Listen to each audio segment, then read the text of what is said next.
The United Kingdom has delivered one of its strongest rebukes of Israeli military action in recent memory. Standing in the House of Commons during his weekly session of Prime Minister's questions, British Prime Minister Keir Starmer issued a clear and forceful condemnation of Israel's latest strike. Not in Gaza, not in the West Bank, but in Doha, the capital of Qatar. His words marked a turning point, not only in London's posture toward the conflict, but in how Britain projects its values on the world stage. Starmer began by stating unequivocally, "I condemn yesterday's Israeli strikes in Doha. They are a violation of Qatar's sovereignty. They do nothing to secure the peace to which the United Kingdom and many of our allies are committed." These were not the cautious words of a hesitant ally. They were sharp, deliberate, and deeply symbolic. The Prime Minister explained that shortly after the attack, he had spoken directly with the Emir of Qatar, Sheikh Tamim bin Hamad Al Thani. The purpose of that call, he said, was to convey Britain's support and solidarity. According to Starmer, the Emir was resolute. Despite the attack on his nation's soil, he was determined to continue working toward a diplomatic solution. That solution, both men agreed, must include a ceasefire and a path toward a two-state arrangement between Israelis and Palestinians. Starmer's emphasis on solidarity with Qatar was significant. Qatar is not just a wealthy Gulf state.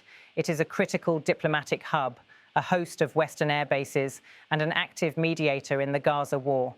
By publicly declaring that Israeli actions violated Qatari sovereignty, the Prime Minister drew a red line. Britain will not turn a blind eye when the territorial integrity of its Gulf partners is at stake. This condemnation was delivered in a chamber where every word is recorded, scrutinised and broadcast.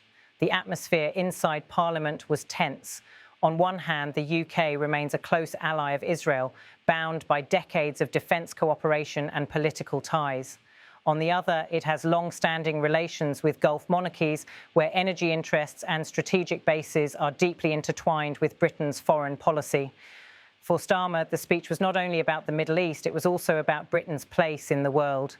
Linking his comments to broader diplomacy, the Prime Minister reminded Parliament that he had met Palestinian Authority President Mahmoud Abbas just 2 days earlier. That meeting, he said, reaffirmed Britain's support for Palestinian political representation and the urgent need to stop the bloodshed. Later on the very same day of his Commons speech, Starmer was scheduled to meet Israeli President Isaac Herzog. He pledged to deliver a message with absolute clarity. Israel must understand that Britain condemns the strikes in Doha, that restrictions on humanitarian aid must be lifted immediately, that the offensive in Gaza must cease, and that settlement building, long a point of contention in the West Bank, must come to an end. Those demands align Britain more closely with European voices increasingly frustrated with the trajectory of the conflict. Across the continent, leaders are warning that Israel's military approach has crossed thresholds of legality and morality.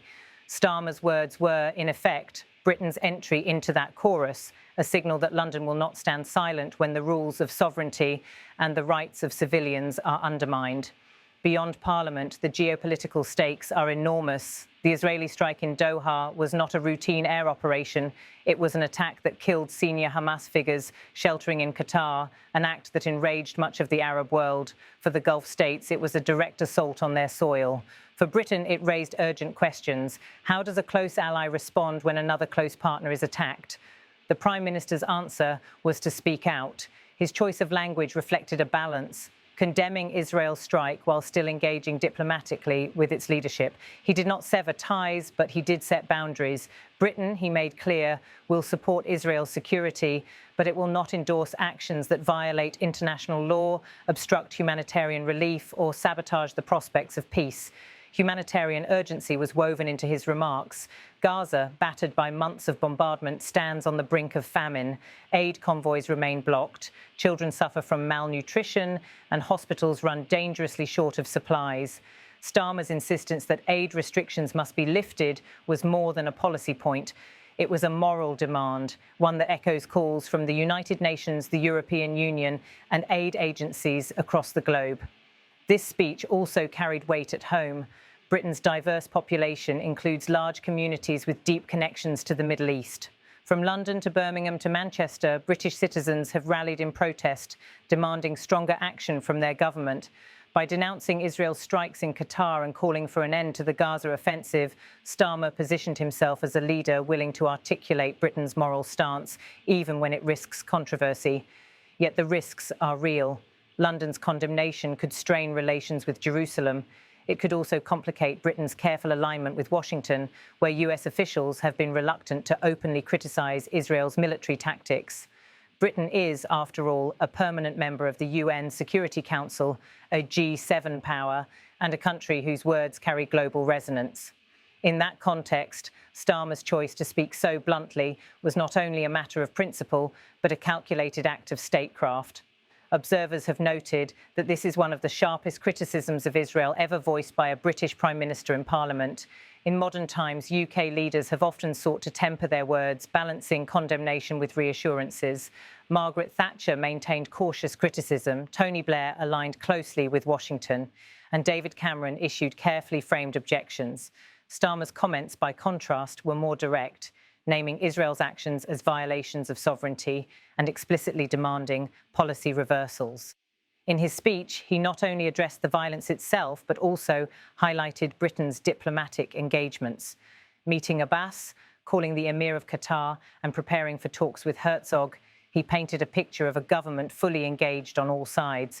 This multi-pronged diplomacy is central to Britain's effort to position itself as a bridge between conflicting actors. For Qatar, Britain's solidarity provides reassurance. The small Gulf state has long played an outsized role in regional diplomacy, often hosting negotiations that larger powers cannot. The Emir's pledge to continue mediation, even after being struck by Israeli forces, underscores Doha's resilience. Britain's vocal support helps to amplify that stance and sends a message that violations of sovereignty will not be normalised.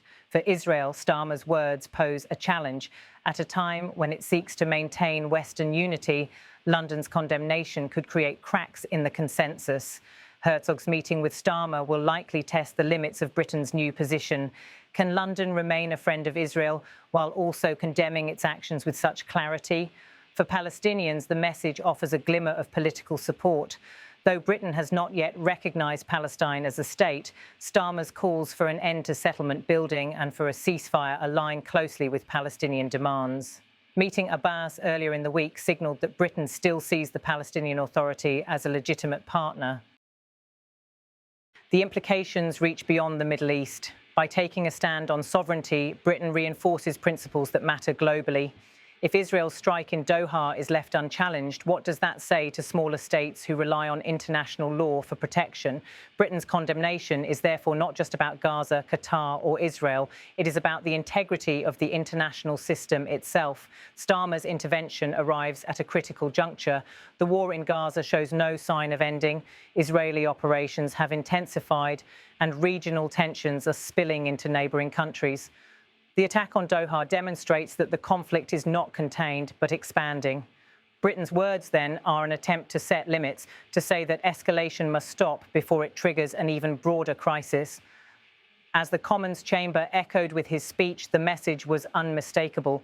Britain condemns the Israeli strikes in Qatar.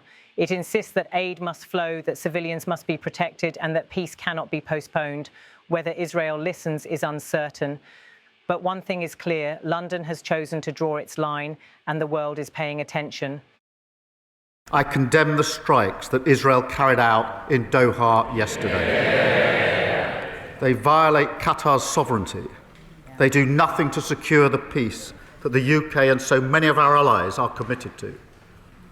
I spoke to the Emir of Qatar last night, soon after the attack, to convey our support and solidarity. He was crystal clear that notwithstanding the attacks, he would continue to work on a diplomatic solution to achieve a ceasefire and a two-state outcome. He and I are on the same mind on this, Mr. Speaker. That is why I met President Abbas on Monday and why I will meet President Herzog later on today. I will be absolutely clear that we condemn Israel's action. I will also be clear that restrictions on aid must be lifted.